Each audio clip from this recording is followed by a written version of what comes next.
Hi, my name is Valencia Joy, and I am your favorite sister girlfriend authoress. My book, I Met a Guy, and Other Things You Can Only Discuss with Your Sister Girlfriends. I am so excited to share this book with Dave and living the next chapter. You can find my book anywhere you buy books or on my site, vjoyful.com. That's V as in Victor, EEJOYFUL.com.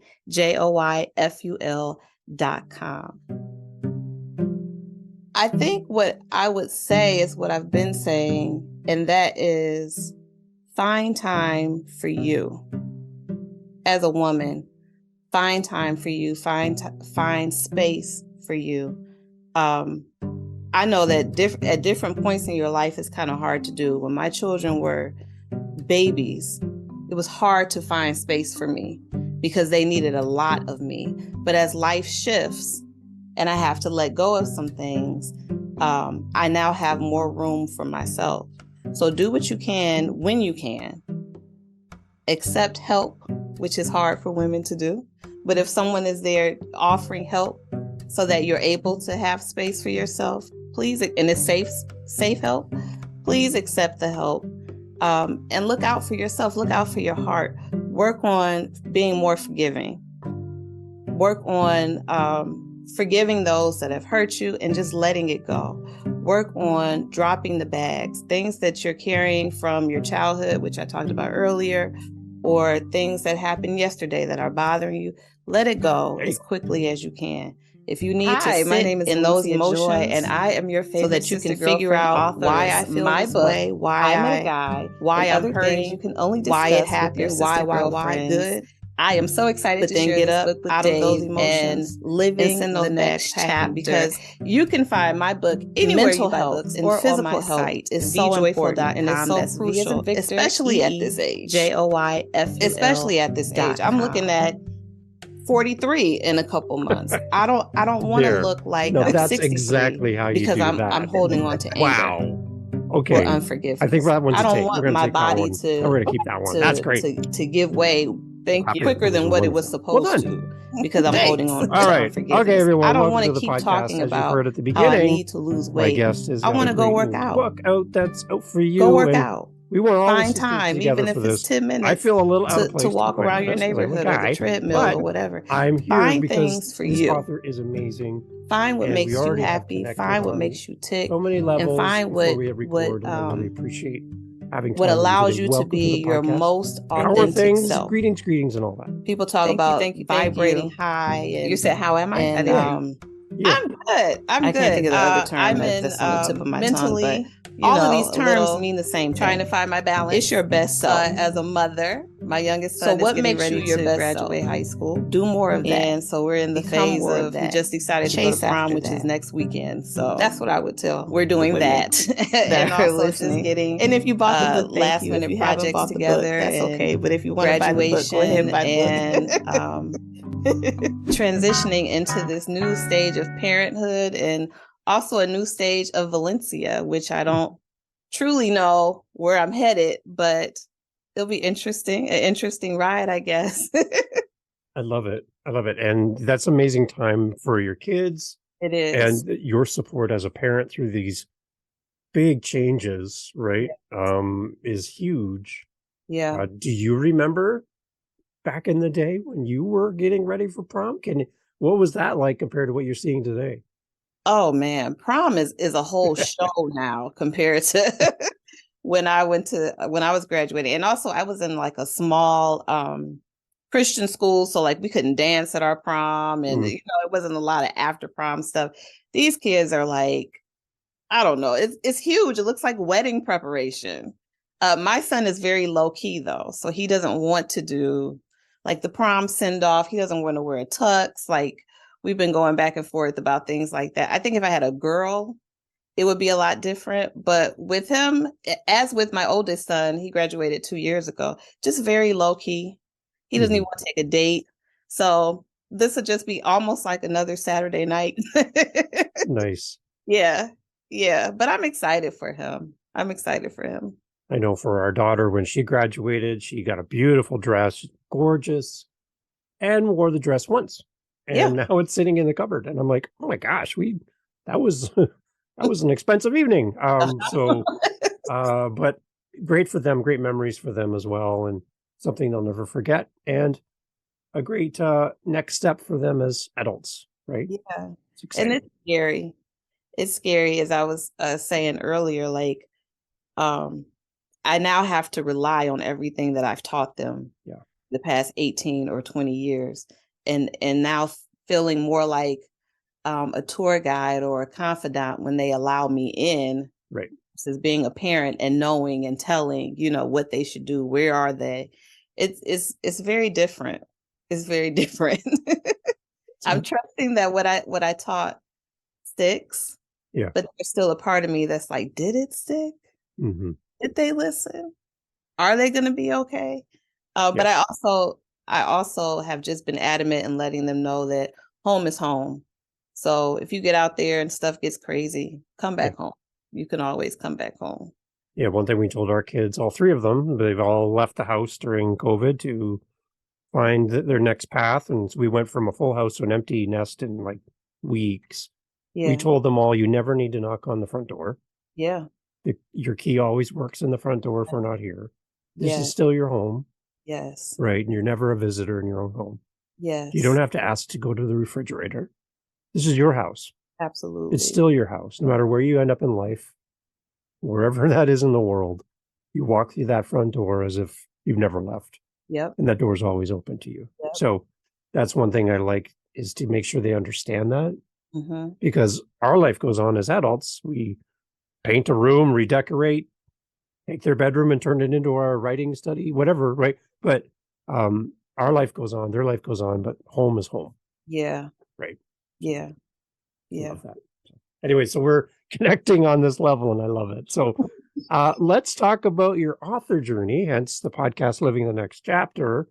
Let's talk about you and how you got on this path to say, you know what? I've got a few minutes in my week. I'm going to become an author.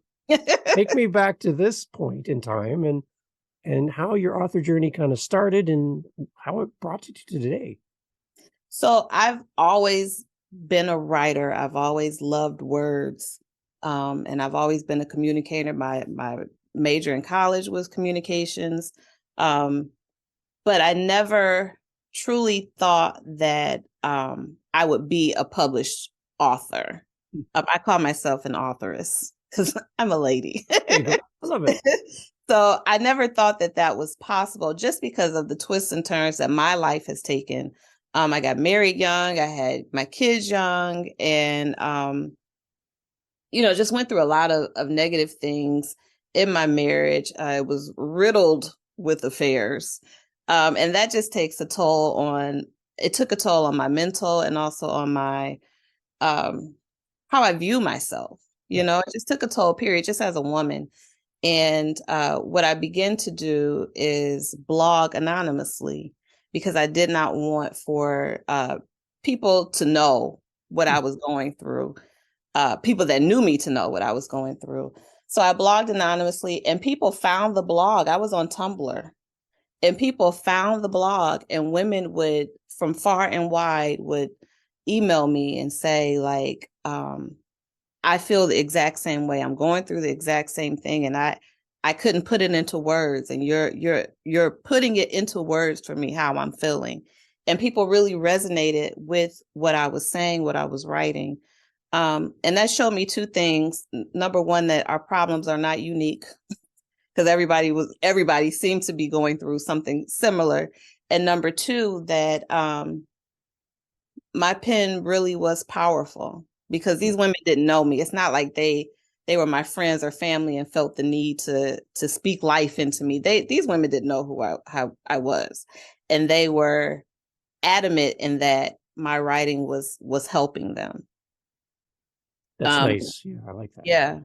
Yeah. So eventually, got divorced, came out of the anonymous umbrella. I felt like God was calling me out of the anonymous umbrella, and I started various things. I had a women's empowerment organization, heysis.org. I started Hey VTV on YouTube, and all of that consisted around helping women that had low self-esteem or felt like um, they were struggling in their marriage or struggling in their womanhood or struggling to figure out who they were. I felt like in my marriage, I lost myself in my titles of being his wife and being their mom. But who is Valencia? Because my life had shifted and I no longer had a marriage.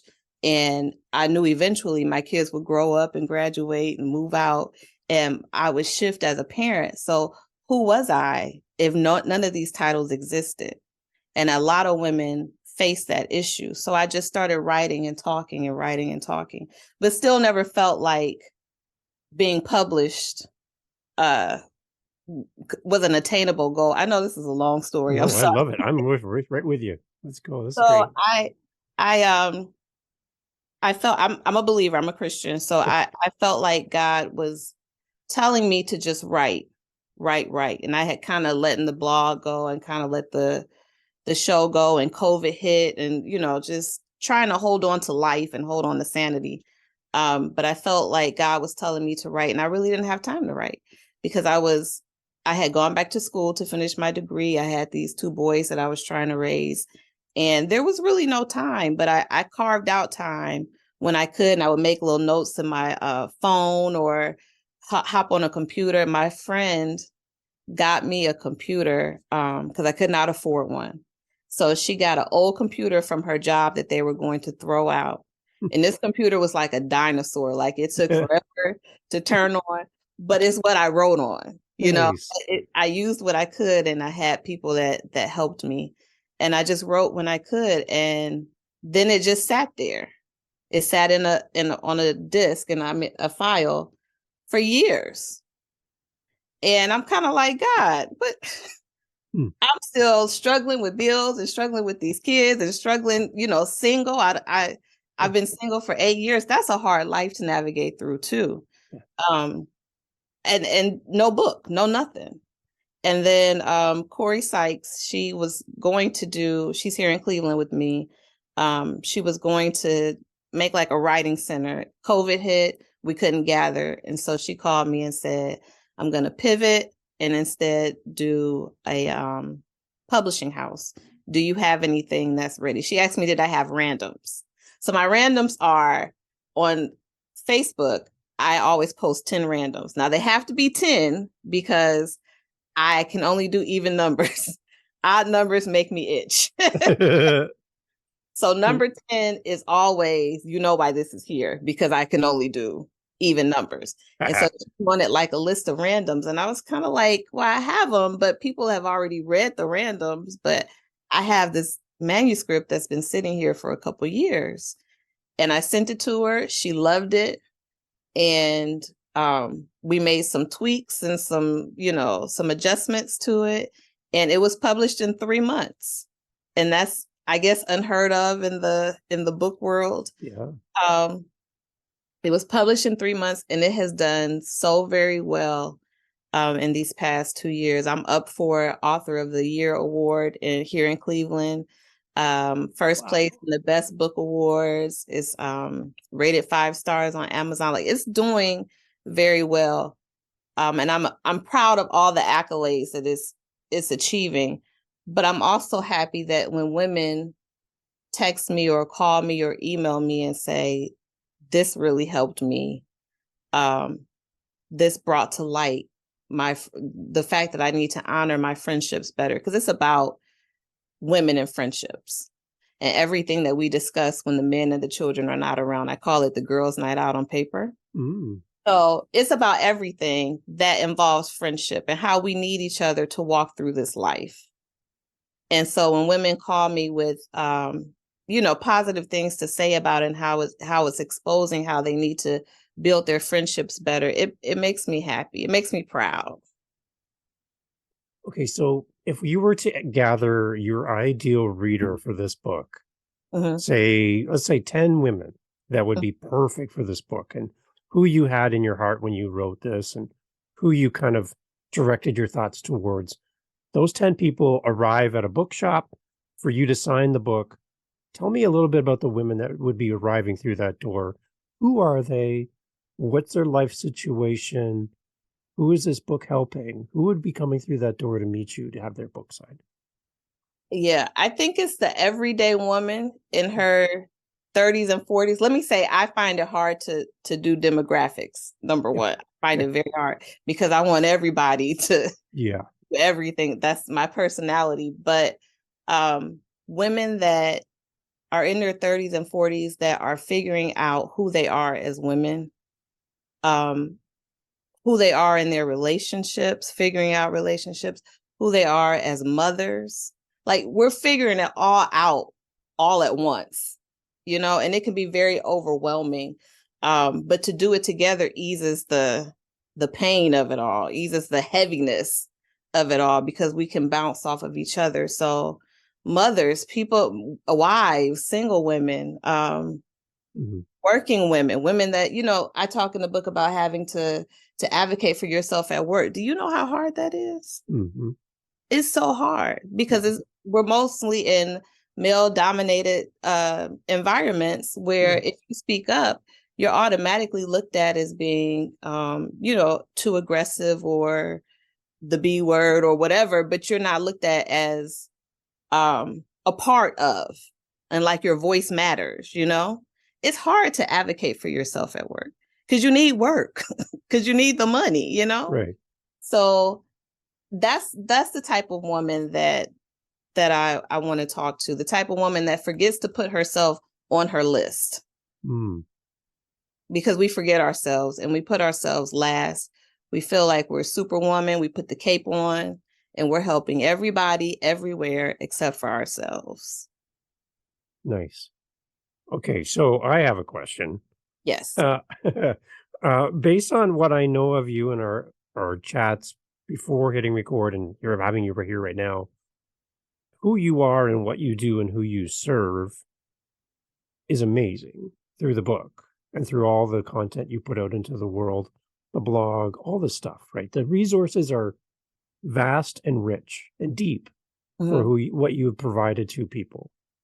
Have you ever thought of doing a podcast in and around your book? Because I know my wife would be putting her hand up to listen to this show. Wow. Based on your content. B, you help so many people. And you could also then combine your podcast with your book and also bring on other women to talk about their story all around your book and increase that audience.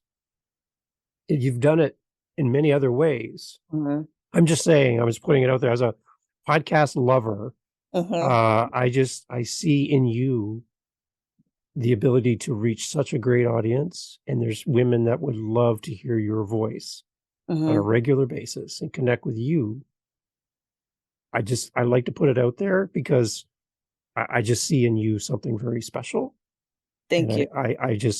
I wanted to kind of plant that seed, and maybe you've thought of it before, but I just know you have it. You have something very special for people. So I just wanted to give that to you. So thank you. I'm sweating now. You've made me nervous. See? No, but you there's something special about your presentation, who you are, your story, your book. There's just so many ways that you could help so many people in addition to what you've done already. I had Hey VTV, which was podcast like Corey used to help me with it, and then life took turns. I think I have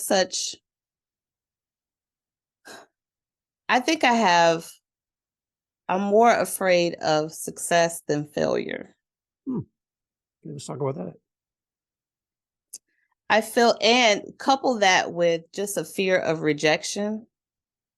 So I've been doing work with that because I feel like that's a core wound, like a childhood wound that comes from like my dad. My parents split up when I was young, and that left for me a hole that was hard to repair because there was a lot of anger sitting there and resentment because I felt rejected. So I still carry that to this day, and I know I need to put that bag down. I'm learning how to, but putting out content there's always that risk that people won't like it or people will reject it. So I'm nervous about that.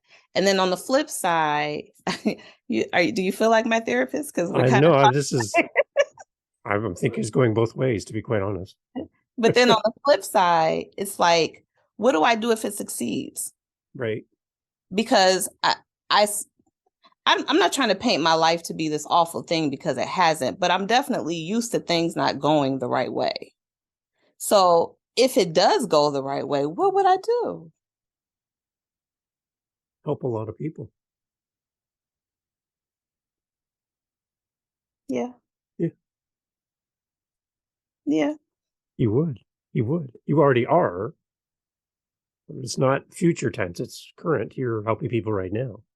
So I'm just really connecting with you as a person and your message. And I know there's an audience that's waiting to hear your show and hear your voice. So I just, again, when I meet somebody that has such a passion for what they do and what their topic is, you're not out here to make $1 million. You're here to help people, and the whole thing about, well, what if I fail? I face it every day. I have 7 podcasts. Yeah. And every day I wonder, is this resonating? Is this hitting? But the moment you get that feedback, you talked about the feedback you've had in the past. The moment you get that feedback that, oh my gosh, this is exactly what I needed. Thank you. I've been looking for this.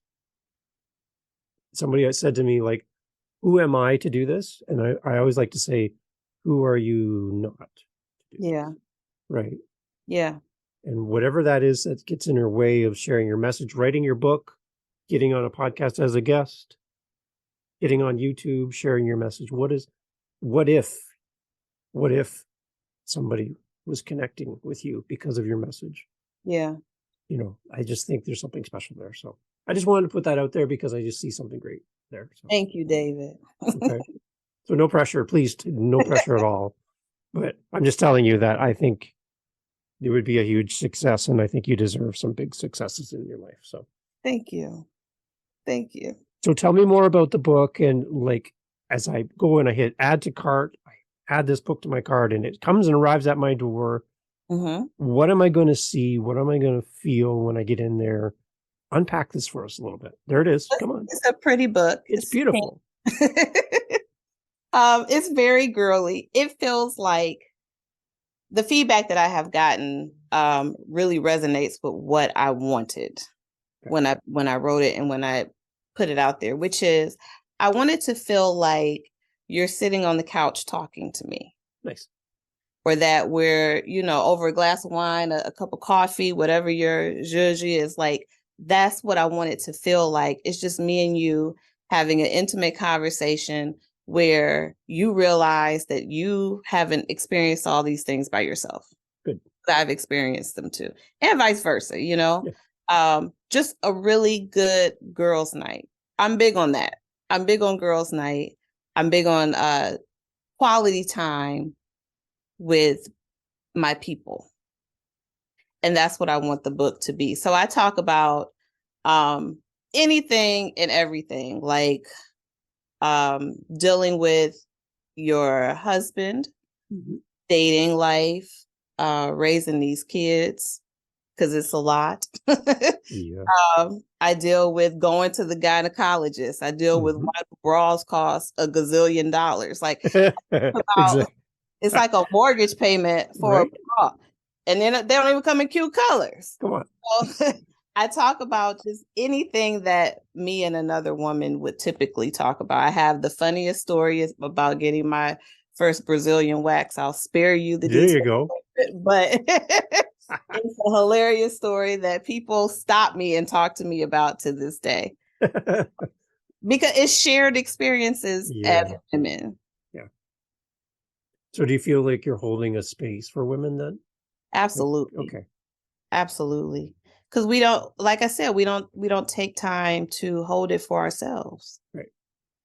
So I try to create that space, at least for a couple minutes, for us to just laugh and talk and kind of forget all of the whatevers we have to do when we're done with this, That's what I wanted the book to feel like. And it's quick. It's a quick book. And that was my only complaint, that when people talk to me, the only complaint that I got was that it was too short. Mm-hmm. But I'll take it. I'll write a longer one. But if that's, the biggest complaint, then I feel like job well done on this one. I guess the other side too would be for a single parent, like in your situation with two boys, there's not a lot of women interaction in your home, right? No, So you no. need that time to surround yourself with other women to just get out of the house and Yeah. get away from all the maleness in the house, Yeah. right? Yeah. So that's a big plus too, right? Yeah. Absolutely. Absolutely. And I'm just big on there's such a beautifulness to feminine energy. Yes. I appreciate men. I love men. Don't get me wrong, but Mhm. there's such a divineness when women sit at the table, when Yeah. women begin to interact with each other, that it's almost like I almost can't describe it, but that's what I go for. Like when I do Hey Sis, I want the women at the table. Let's talk. Mhm. When I'm doing Hey VTV, I want the women to watch. Let's talk. There's beauty there and there's wisdom there that's really untapped because we're so busy, like I said, helping others that we don't get a chance to just be. And by being with each other, we help each other. Right. Tell me some of the feedback you've had from the book. People saying it's too short, which is great. You leave them wanting more. I love that. What else Mhm. have you heard back from people that have bought the book and responded back? They asked me about how to build friendships. I think the older we get, it's harder to build and maintain friendships. And I think a lot of times we make it a lot harder than what it needs to be. I think any relationship, friendship is work, Yeah. but it's not unattainable. It requires communication. It requires things being a two-way street. You reach out, I reach out. You make time, I make time. So it's not as hard as we make it out to be. But, once you've experienced life, trust becomes an issue. And it's hard to trust people going in blind, to new people. It's hard to trust, it's hard to build, but it's not impossible. So I get a lot of feedback about that. And I also get a lot of feedback of this made me want to call my friend who I haven't talked to in a while. Right. This made me want to reach out, or, some women have actually gone to see their friends out of state that they haven't seen in a while. Just reading this book and missing that companionship that comes with friendship. Is that interesting to you to hear that kind of feedback? Yes. Yeah. Because I am a friend person. Like I'm always the one planning the get-togethers, or when college friends around the holidays come in town, I'm always getting everybody together. I'm always texting, "Hey, you were on my mind. Are you okay?" So I'm that type of person.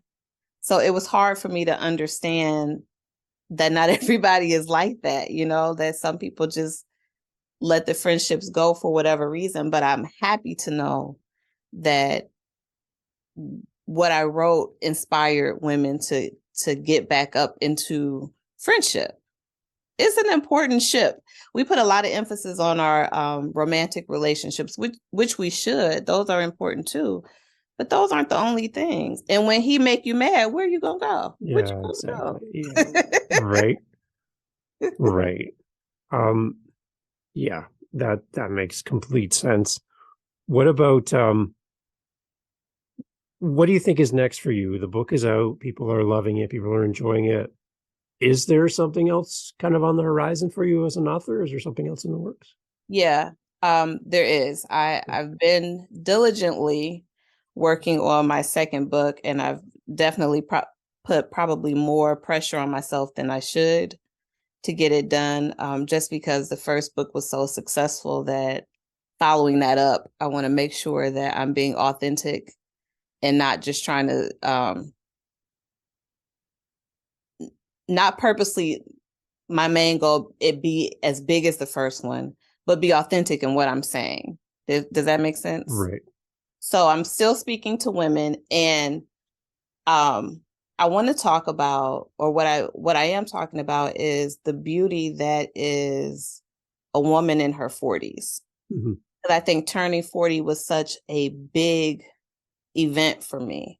And at first I was thinking maybe it was because it was during COVID and life just felt so fragile during that time that to be able to hit 40 seemed like a big deal. But what I'm learning is women everywhere all the time when they're turning 40 feel this shift. Yeah. And it's like sinking deeper into the bath of womanhood. Like that's what it feels like. Mm. And I watched a super old clip. It was an Oprah Winfrey clip. She was talking to like Gladys Knight and Shaka Khan and Patti LaBelle and like that whole crew Yeah. when they were turning 40. And that was so many years ago, but they're saying the exact same thing that I'm saying as I was turning 40. The clarity, the wisdom, the maturity, the beauty, it was just a beautiful experience. And I want to talk about it. I want to discuss why is it so big and why the 40s, not just turning 40, but 40 to 49. Like this feels huge and it feels beautiful.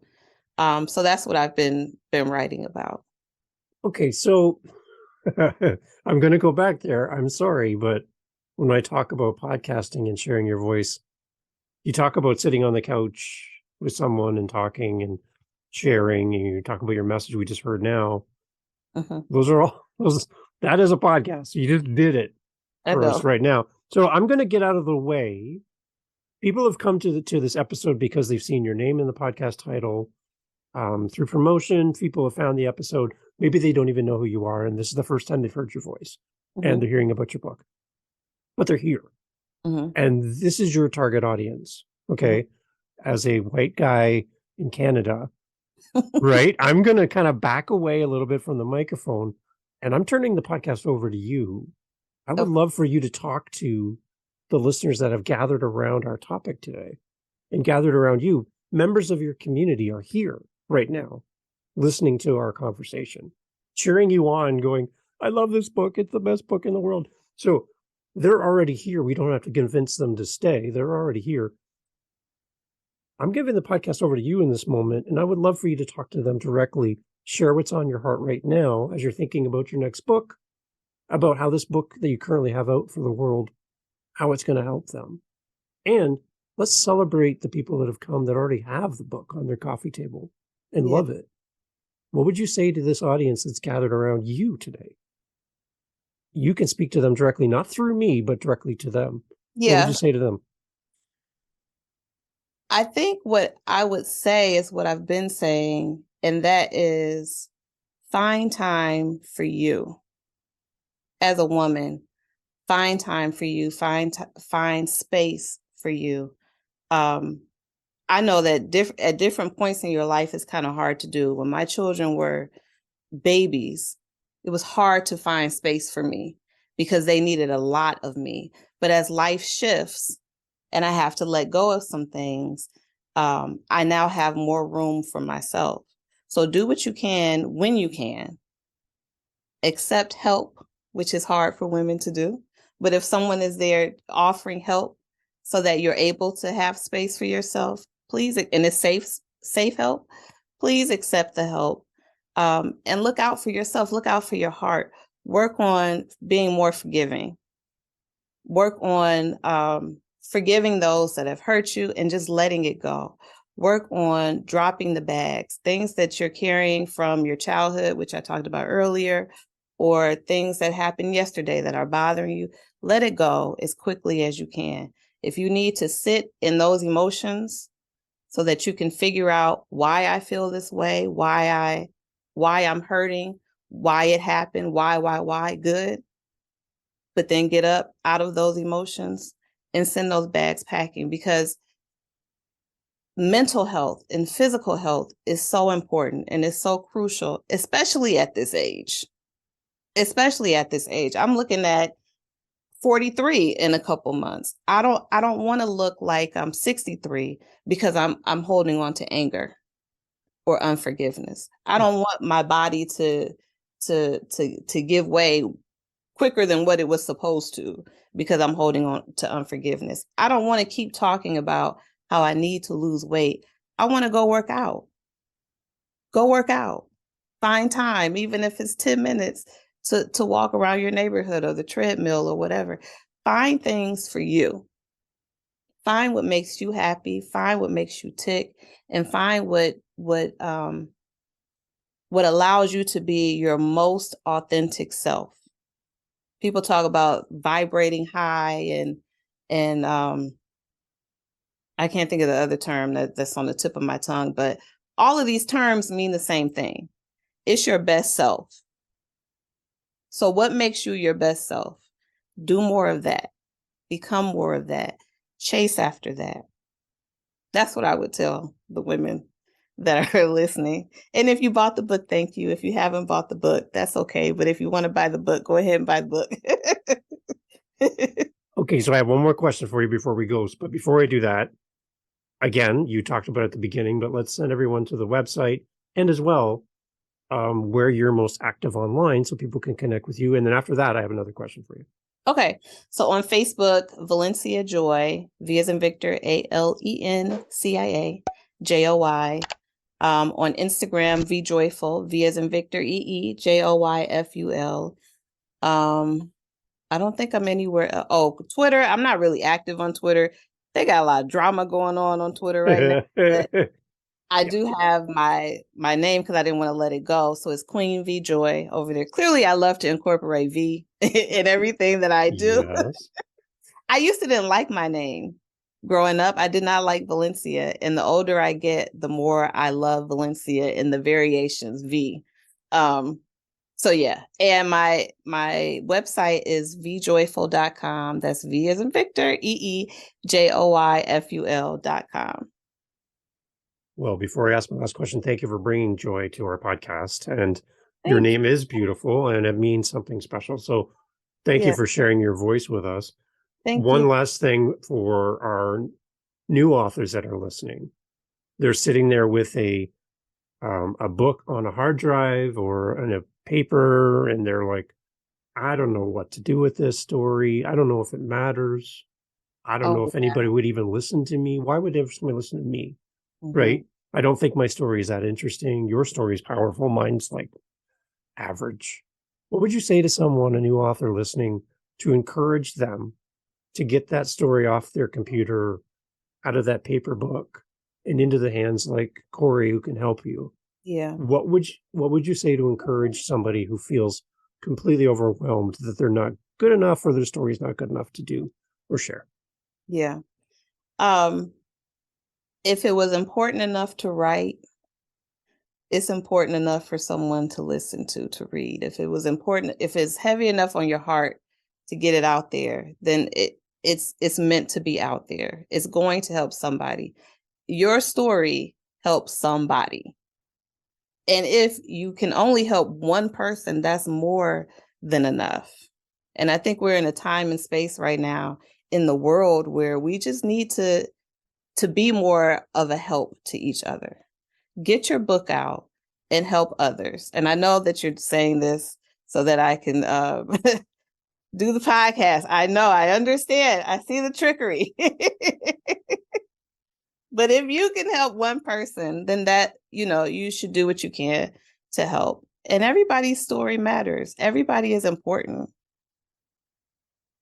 And that's exactly, I wasn't planning on using that as a way to convince you, but thank you for sharing it, because I think you shared a little bit at the beginning about how, you're like, I have this book, but I don't know what to do with it. And again, Corey came in and helped you. And that's beautiful that you've made that connection. If I can just say one last thing. Yeah. What really stuck out for me during that time is that I was ready when Corey had an opportunity for me. Good. That I was ready. Had I not been obedient to God when I felt him pushing me, I wouldn't have, I'd be scrambling, because I want to be an author and I want to write and I want to have that that life, the author life. I want that. But if I don't write, then what would I have given her? If I had not been obedient, what would I have had? Right. So I think, if you have a craft, you have to work on it. You have to live in it, but you also have to be obedient when you feel creatives have, and I'm sure creatives have this pulling that comes out of nowhere all the time. Creatives have inspiration all the time, but I think a lot of times it gets so drowned out by life Right. that we kind of ignore it. Don't ignore it. Find the time. Yeah. And if your story helps one person in life, you are a success. Yeah, Right. that's true. Yeah, You are a success yeah, because that person might not have found that help from anyone else.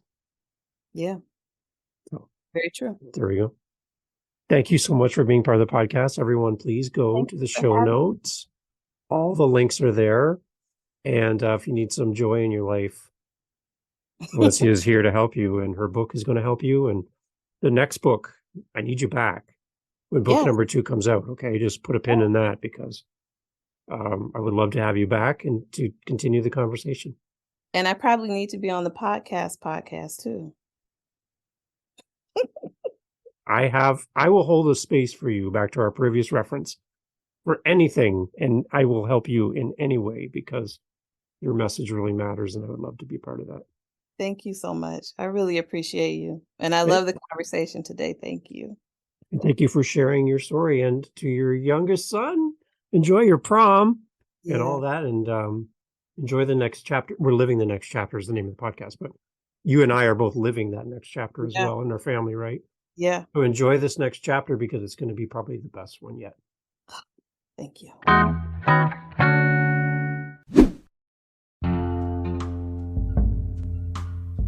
Jumping here at the very end, I want to thank you for coming. We have listeners around the world, and I got to tell you, as a podcaster, it is so great to hear back from the people who listen to the show. Now, you are still here. The podcast's over. Like, we're sweeping up and putting the chairs away. You're still here. So, hi. I would love to talk to you. No, I really, really would. I would love to hear your voice. I would love to hear from you through email. You can do all that at livingthenextchapter.com. I say it fast because I love it. Living the Next Chapter. It's the name of the podcast. .com. How's that for easy? Right? Right. So come on over there and let's have a conversation. You can set up time in my calendar. You can, air quote here, book. Book time in my calendar. Book next chapter. Let's have a conversation. Thanks for being here. See you on the next one. Cheers.